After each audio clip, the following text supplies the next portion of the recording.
Since 93 Sports, back with another one.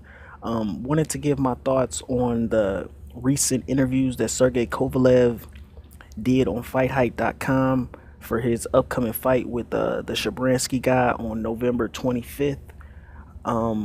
He's basically went on to say that Ward's style is very uncomfortable and he's like a snake. And he's saying that Ward's not strong, but he's uncomfortable. And basically, that's him giving props to Andre Ward for being a tricky fighter, but at the same time, he kind of wants to downplay him, with him saying that Andre Ward is not strong. And he's still making excuses for the first fight, saying that he overtrained and how he's, didn't know where he got the energy for the first 4 rounds of the first fight.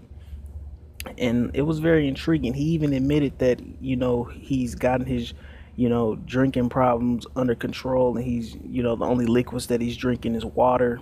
And they asked him about, was he still thinking about going to cruiserweight, and he said after thinking about it, he's going to stay at light heavyweight. And I believe that Andre Ward retiring had a lot to do with Sergey Kovalev staying at light heavyweight, but of course Sergey Kovalev does not want to admit that.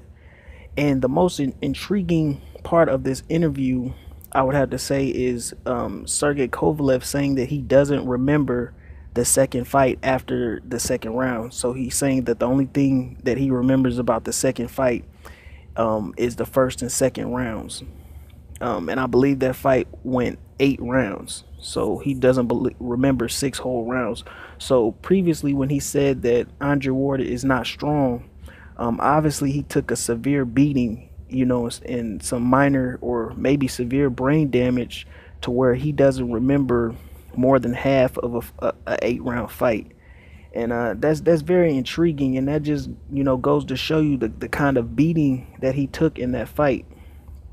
And he's going on talking about the low blows and how he wasn't, I guess, taught to retaliate after someone goes low, because the interviewer even asked him, if you think a guy hit you low, why didn't you return the favor and hit him low?